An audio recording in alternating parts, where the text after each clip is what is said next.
De fato, grande fonte de lucro é a piedade com o contentamento, porque nada trouxemos para o mundo, nem coisa alguma podemos levar dele.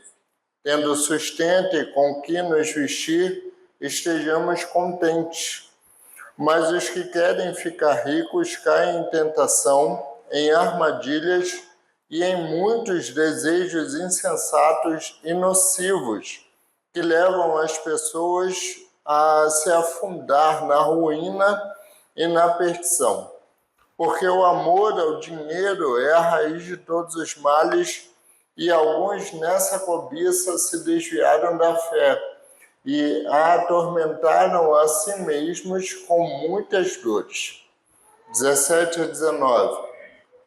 Exorte os ricos deste mundo a que não sejam orgulhosos, nem depositem a sua esperança na instabilidade da riqueza, mas em Deus, que tudo nos proporciona ricamente para o nosso prazer.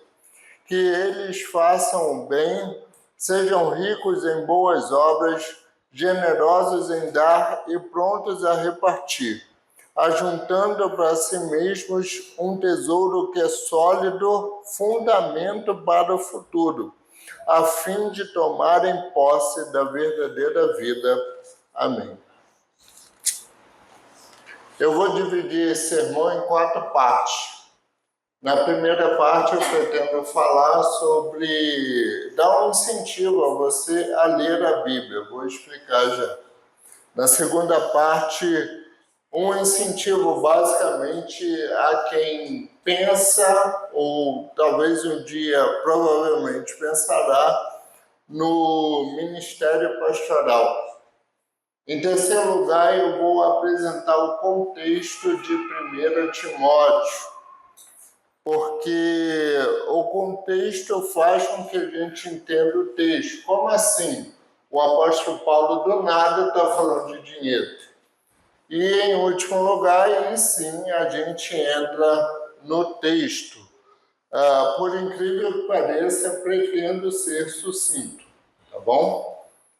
Em primeiro lugar, eu li a primeira epístola de Paulo a Timóteo mais 10 vezes para preparar esse sermão. Ela é maravilhosa.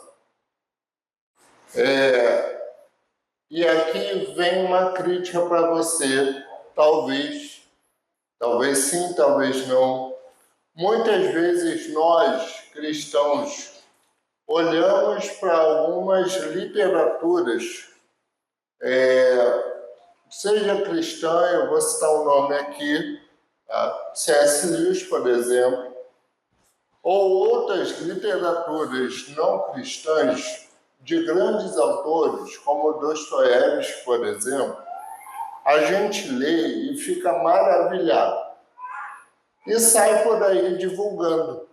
Você já leu o fulano de tal, o autor tal, o livro tal, como uma coisa maravilhosa. E de fato dependendo da literatura, dependendo do nome do livro, dependendo do livro.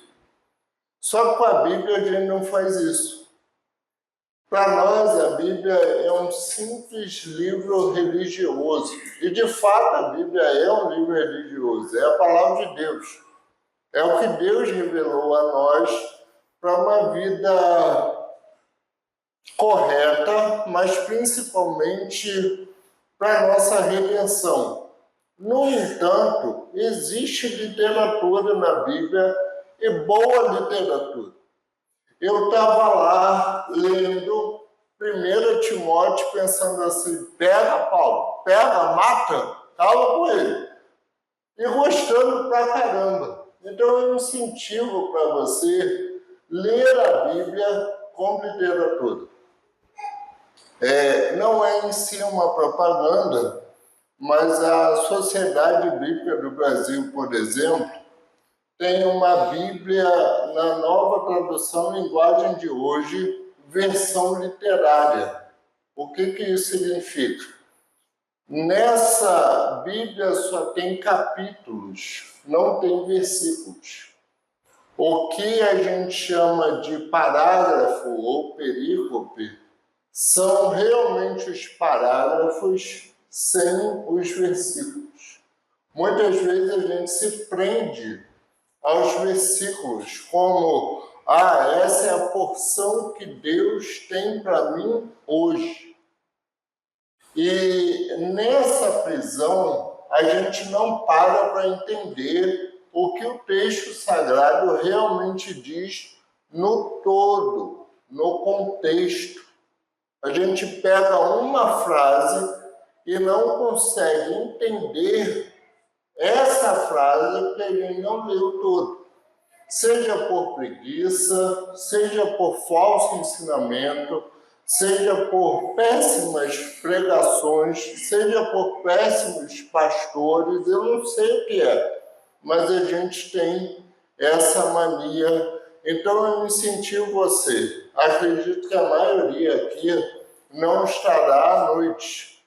Eu não sei o que você vai fazer à noite, mas antes de dormir, é curtinho.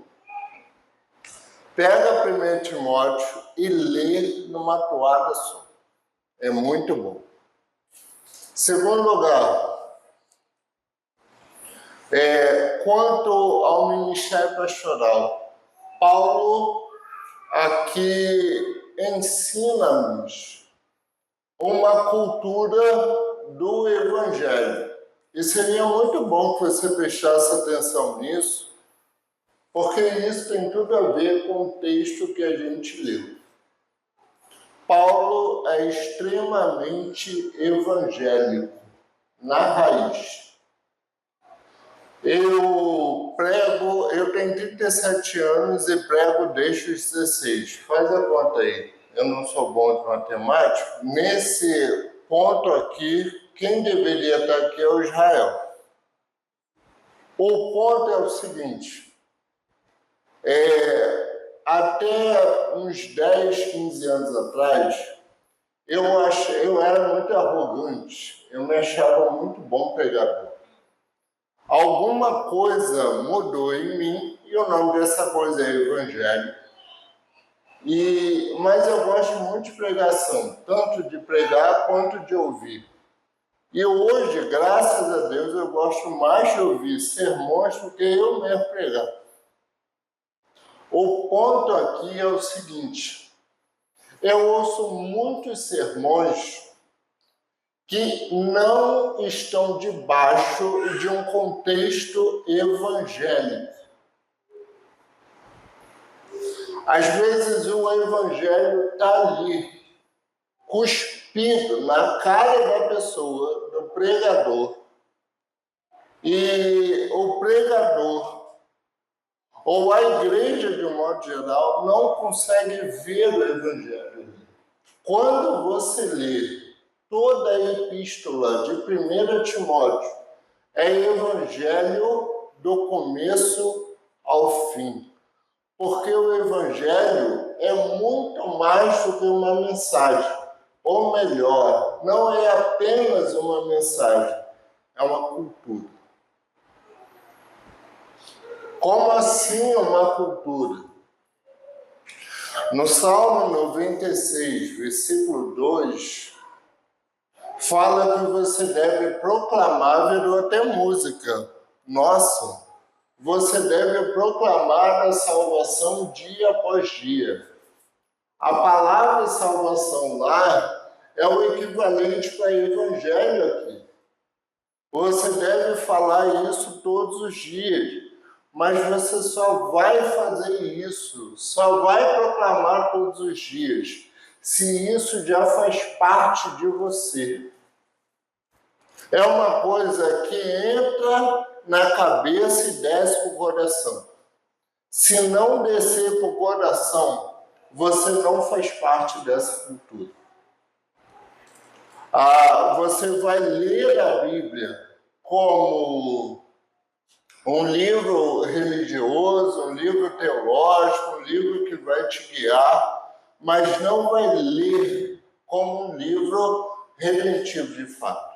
E o que isso tem a ver com o ministério pastoral? Nós estamos diante de uma carta chamada de Epístolas Pastorais, 1 Timóteo, 2 Timóteo, Tito e para alguns até Filemão, desde o século XIX. E Paulo fala para um pastor proceder dentro da igreja. E à medida em que Paulo fala, ele vai guiando para o Evangelho. Esse é o ponto. Para todos os homens que estão aqui, talvez se você um dia já cogitou a possibilidade de ser pastor, a primeira coisa que você precisa saber, e a coisa básica ou essencial leia literaturas ou se aprofunde no Evangelho, para que ele se transforme numa cultura em você.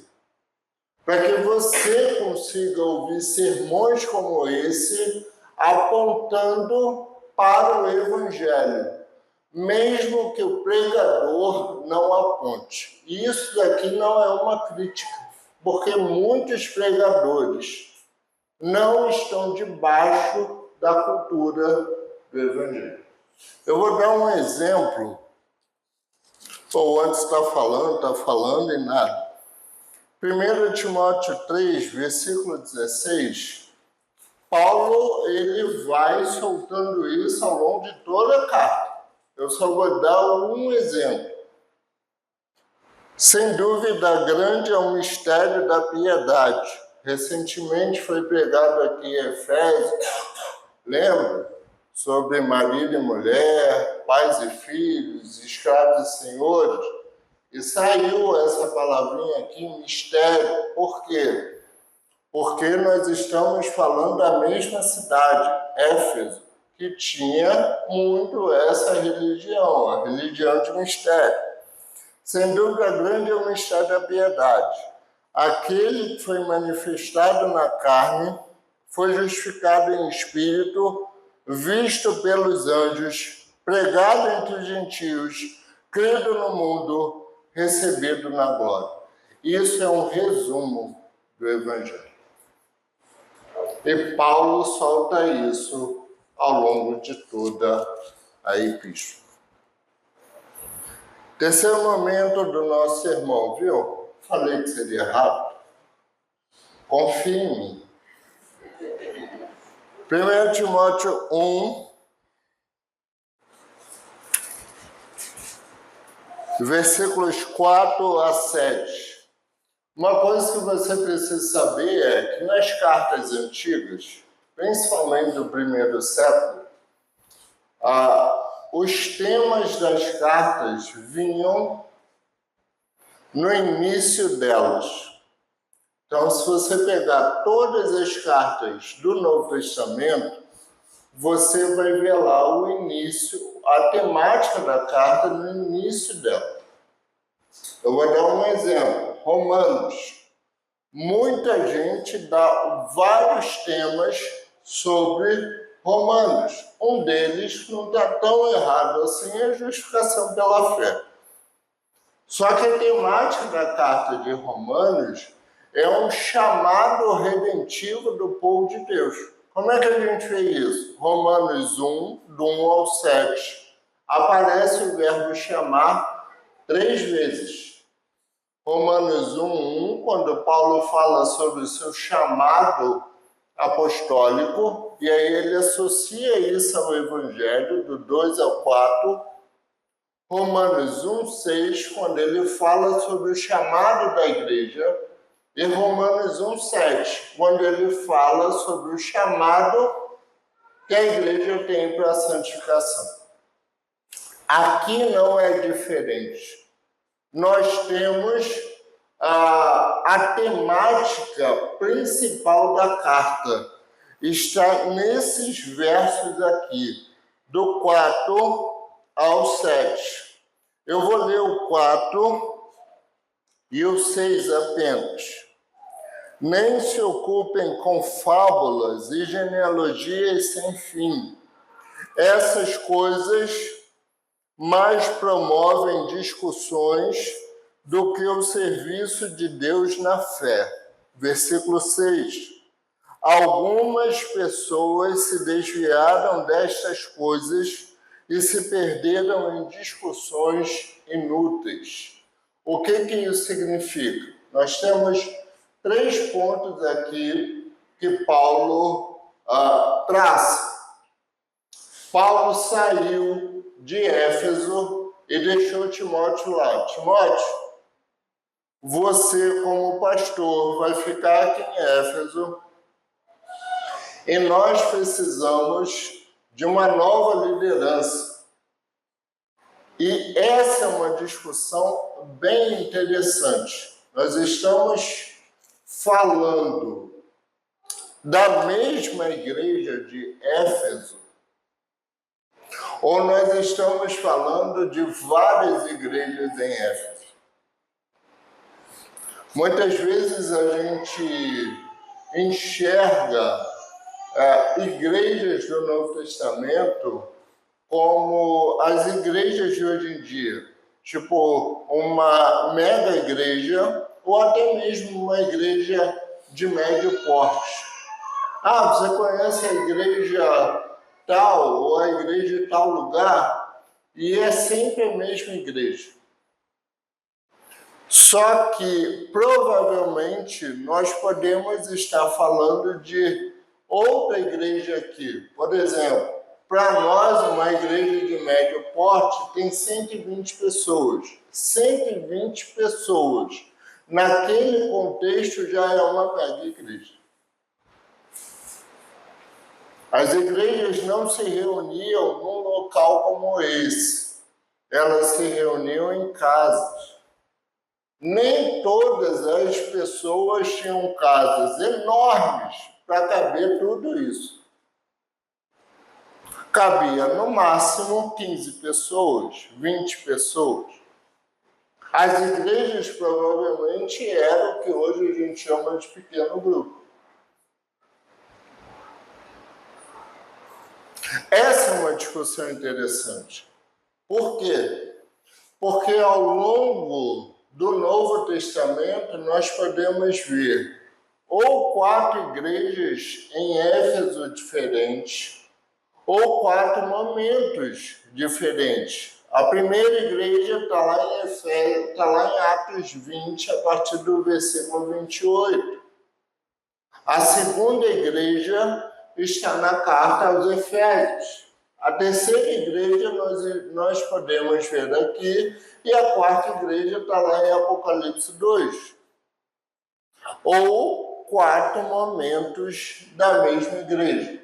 Eu estou seguindo, por enquanto, essa ideia de 4 momentos diferentes. Então é como se estivéssemos num terceiro momento ou numa terceira geração da mesma igreja.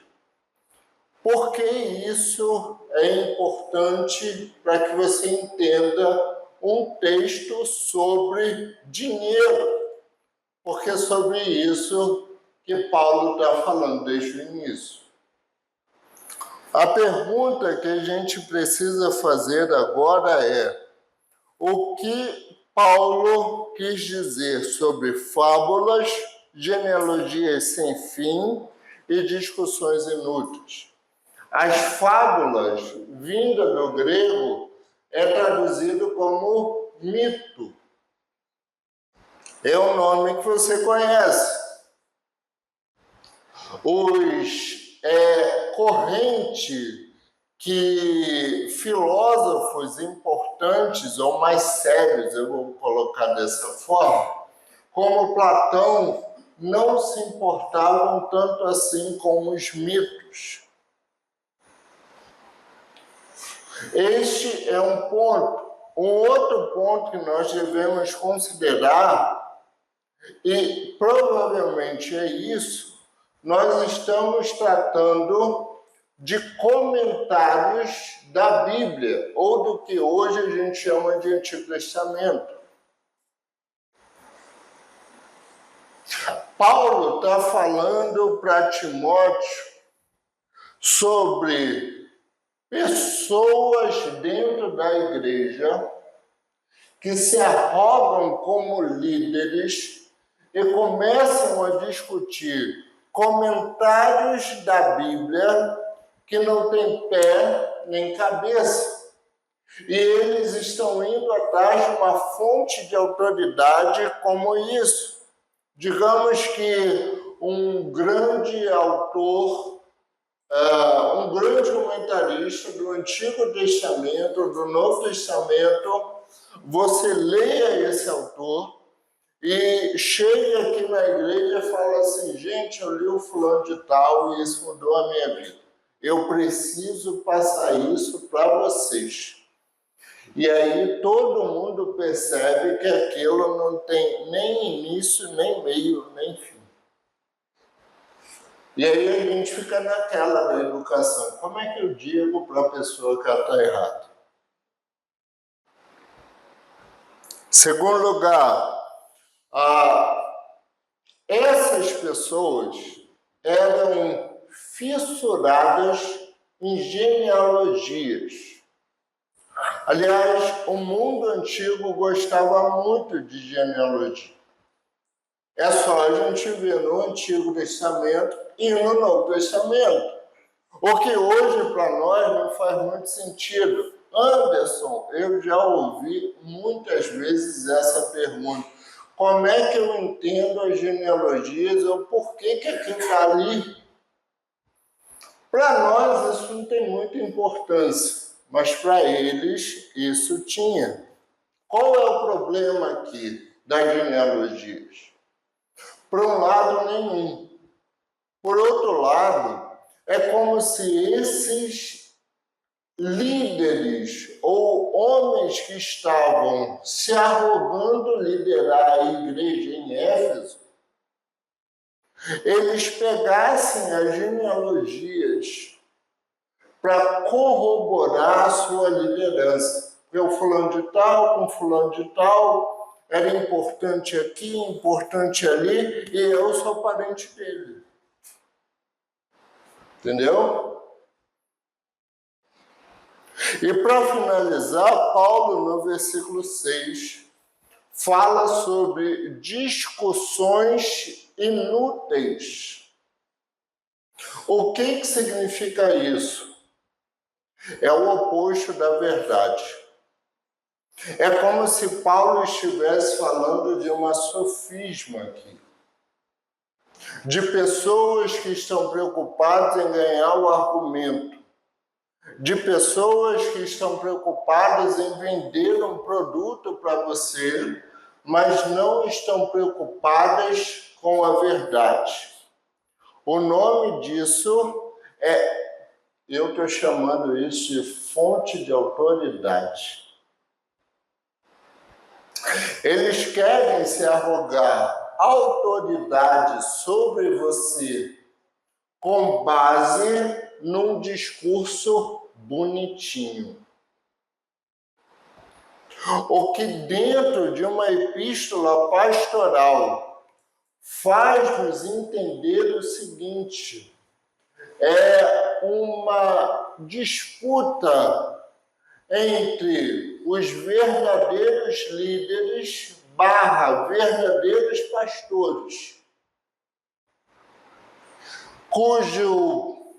onde sua fonte de autoridade está no Evangelho de Jesus Cristo. E os falsos líderes ou falsos mestres, onde a fonte de autoridade deles está neles, no discurso deles, que não está preocupado com a verdade. O que em si acaba com isso está no versículo 5. Paulo diz assim: o objetivo desta admoestação é o amor que procede de um coração puro, de uma boa consciência e de uma fé sem hipocrisia. É o Evangelho. Eu quero que você instrua a igreja para que ela tenha uma cultura do Evangelho. não que fique pautada em distrações. O problema é que esses falsos líderes estavam distraindo. É por isso que Paulo, em 1 Timóteo 3, fala sobre como os verdadeiros líderes devem proceder. E uma característica, tanto os presbíteros quanto os diáconos deveriam ter. Eles deveriam ser não avarentos. E agora começa a brincadeira. Vamos lá? Diante desse contexto, vamos ao texto. Por que eu falei tudo isso com vocês? 1 Timóteo 6, do versículo 3 ao versículo 5, Paulo começa a falar sobre os falsos mestres, que é essa galera que eu falei anteriormente. Qual é o problema disso tudo? Essa galera queria dinheiro. Essa é a hora que você vira e fala, uau, eu não sabia disso. Ou talvez você vire e fale assim, quer dizer que esse negócio não é novo. É um monte de líder dentro da igreja falando um monte de besteira e depois falando assim, me dê o seu dinheiro. É por isso. Simplesmente por isso. Versículo 6. De fato, grande fonte de lucro é a piedade com contentamento, porque nada trouxemos para o mundo. O verbo trazer aqui, nada trouxemos, Paulo está falando no plural porque está falando de gentios e judeus. É algo que o Evangelho junta também. Não existe uma diferença de judeus e gentios. Em Cristo somos um. Nem coisa alguma podemos levar dele. Pergunta, do que Paulo está falando aqui? Paulo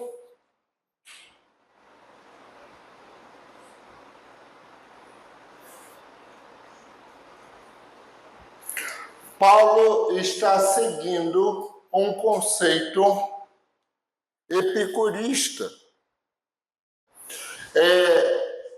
Não que ele seja assim. Ele não está falando disso. Só que ele está vindo com um conceito de felicidade e uma boa vida como uma virtude. Nós podemos apontar esse texto, fazer um apontamento desse texto a Filipenses 4, versículo 11 também. Quando Paulo faz uma relação com o fato de que ele sabe tanto viver com muito dinheiro, tanto viver com pouco dinheiro. Não é uma questão de... Melhor, apaga essa parte. É uma questão de o dinheiro não me domina. O dinheiro não é meu dono. E isso não é apenas uma relação com os líderes da igreja, mas também é uma relação com todos. É como se Paulo estivesse ensinando à igreja o fator de estar contente com o que você tem. Se você está contente com o que você tem e você não é líder da igreja, não é presbítero, não é diácono, por que o presbítero, por que o diácono não pode estar contente também?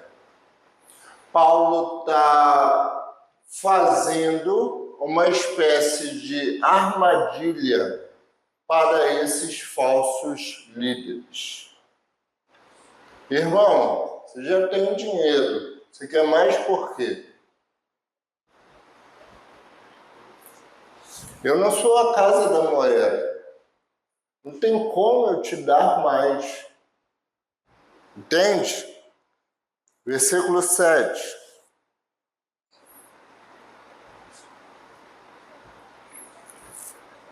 Melhor, versículo 8. Tendo sustento e tendo com que nos vestir, estejamos contentes. A ideia do versículo 8 aqui é a mesma de Mateus 6, a partir do versículo 25. Não andeis ansiosos com o que haveis de comer ou vestir. O que você vai comer ou vestir vai vir por meio do dinheiro. Mas Deus cuida de você. Essa é a ideia lá de Mateus. Versículo 33 lá de Mateus 6 diz assim: buscai, pois, em primeiro lugar o reino dos céus e a sua justiça. As demais coisas vos serão acrescentadas. É basicamente isso que Paulo está falando. Há um exemplo muito legal sobre este contentamento na peça Henrique VI, de Shakespeare.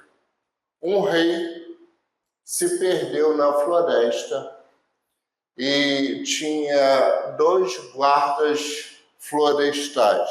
Um perguntou quem ele era. E ele falou: eu sou o rei, mas estou perdido aqui.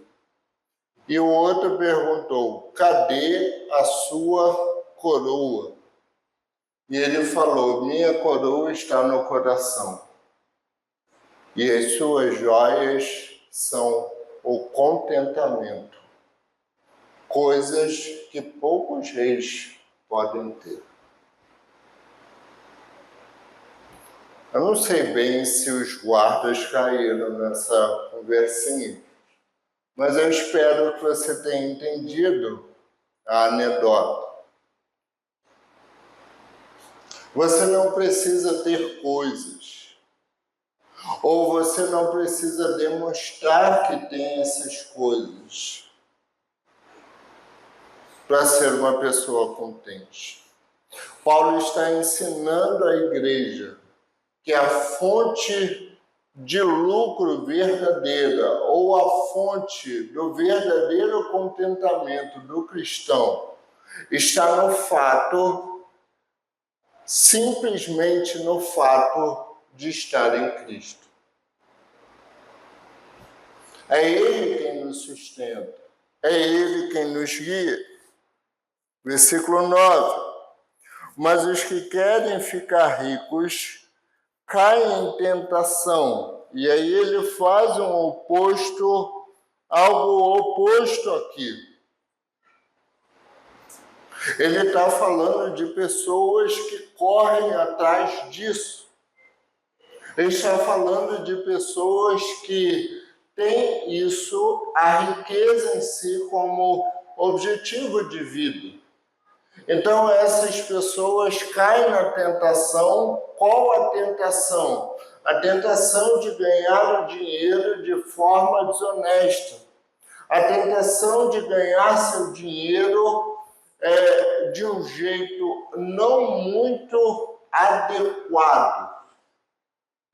E com isso, eles caem na tentação de tirar Deus da jogada, ter o contentamento em Cristo Jesus, e o dinheiro acaba se tornando seu senhor.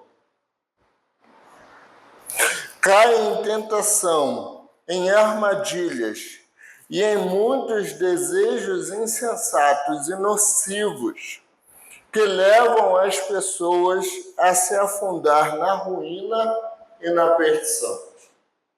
A palavra ruína tem um sentido e um significado de perda total. Mas não estamos falando de uma perda material aqui. Nós estamos falando de uma perda emocional. Nós estamos falando de uma perda de sentido. Nós estamos falando de uma perda de quem você é, da sua identidade. Esse é o significado da palavra ruína aqui. Eu posso dar um exemplo, já que eu falei lá no início do C.S. Lewis. Não sei quantos aqui viram ou leram o livro As Crônicas de Nárnia. E tem um primo lá da galera, da Lúcia, do Edmundo, eu não lembro o nome de todo mundo. É o Eustáquio. E o Eustáquio, eu não me lembro também qual é o livro. Gente, eu juro que eu li tudo. Eu acho que é esse, né? E o Eustáquio, ele muda. Ele era uma criança e ele deixa de ser uma criança e passa a ser algo completamente diferente do que ele era, justamente pelo fato das suas ambições, dos seus desejos, de ser algo que ele de fato não nasceu para ser. Isto é ruína. Nós estamos falando aqui de uma questão de domínio. É como se Paulo estivesse nos levando à seguinte pergunta: quem nos domina? É Deus ou o dinheiro? Versículo 10, e esse é o mais famoso. Aliás, este versículo era uma espécie de ditado entre filósofos, porque o amor ao dinheiro é a raiz de todos os males. A Bíblia não diz que o dinheiro é a raiz de todos os males, mas o amor ao dinheiro. A palavra raiz aqui tem um significado de caráter ou de qualidade. Nós podemos traduzir assim, porque o amor ao dinheiro é o caráter de todos os males. É a qualidade de todos os males. É uma substância. É uma espécie de transformação. Faz, como eu disse anteriormente, com que você seja quem você de fato não nasceu para ser. E alguns, nessa cobiça, se desviaram da fé. Pela palavra fé, você lê o Evangelho, e atormentaram a si mesmos com muitas dores. E esse é o nosso problema. Quando nós nos esquecemos de Deus, do amor de Deus, da graça merecida, derramada a todos nós, por Cristo Jesus, na cruz do Calvário, nós nos atormentamos, porque acreditamos que a nossa vida só terá sentido, só terá valor por meio dessas coisas que nós buscamos, sejam elas materiais ou não. Neste caso, estamos falando de dinheiro. Para finalizar, eu diria que falando dos ricos seja mais fácil. Eu poderia dizer que ninguém aqui se considera rico, financeiramente falando. Exorte os ricos deste mundo a que não sejam orgulhosos, nem depositem sua esperança na instabilidade da riqueza. A ideia da palavra esperança aqui tem um significado de vai vir, vai vir, vai vir. Ó, depois melhore, depois melhora. A riqueza vai me dar o prazer necessário ou a vida necessária da qual eu espero. É depositar a esperança no dinheiro, na qual deveria ser na glória do Filho de Deus. Mas em Deus, que tudo nos proporciona ricamente para o nosso prazer. Que eles façam bem, sejam ricos em boas obras. E aqui tem um ponto. Gente, a gente está falando do primeiro século. No primeiro século não existia indústria. As pessoas que de fato eram ricas, elas eram ricas porque elas eram donas de terras. Basicamente, o que a gente hoje chamaria de fazendeiros. Elas tinham muitas propriedades. E por propriedades nós podemos considerar também pessoas, escravos. E Paulo está falando desse tipo de gente. Como eu falei anteriormente, houve uma pregação, uma série de sermões sobre isso um mês atrás. Acho que foi um mês, né?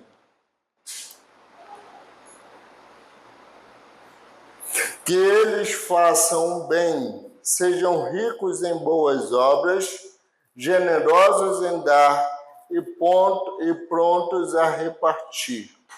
A ideia das boas obras aqui tem um significado da transformação que o Evangelho gerou em sua vida. É como nós lemos em Efésios 2, versículo 10. Nós fomos criados de novo por meio da morte e da ressurreição de Jesus Cristo para as boas obras. O que Paulo está falando, tanto lá quanto aqui, é o seguinte: só podemos fazer boas obras de fato quando estamos em Cristo. Em outras palavras, ajudar uma velhinha a atravessar a rua ou dar dinheiro às pessoas na rua quando elas pedem a você, sem uma motivação gerada pelo Evangelho, é apenas egoísmo travestido de generosidade.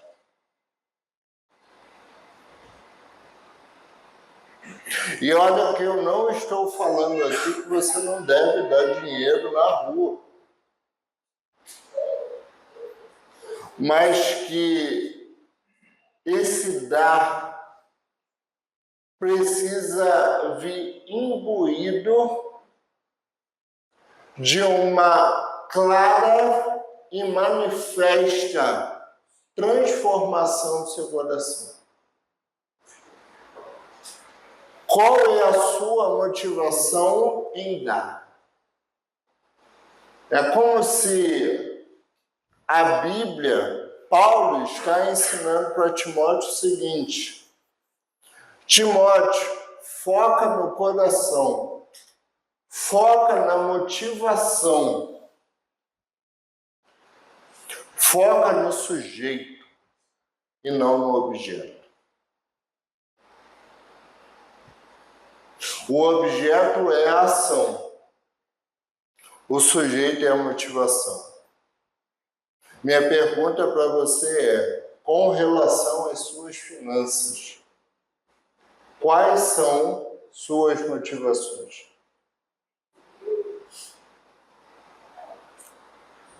Mesmo que você não seja rico. Ajuntando para si mesmo, e aqui é a cereja do bolo, um tesouro que é sólido fundamento para o futuro, a fim de tomarem posse da verdadeira vida.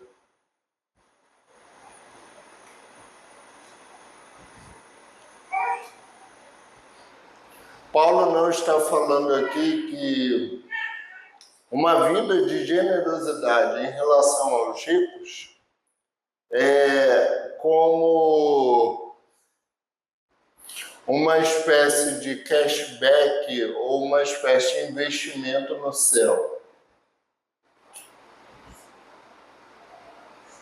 A salvação pela graça ainda norteia a pregação paulina.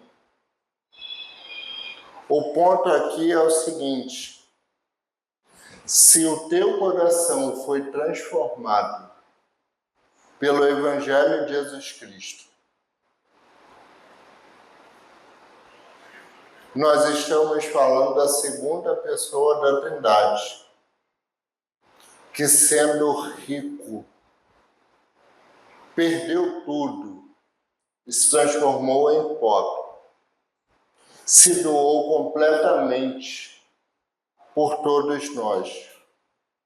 Doou todas as suas posses e riquezas para todos nós. Por que as suas posses não podem servir em benefício do próximo?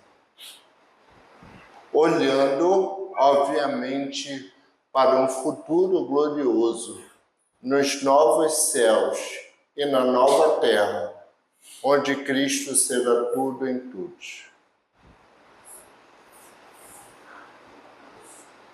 É disso que Paulo está tratando. Em resumo,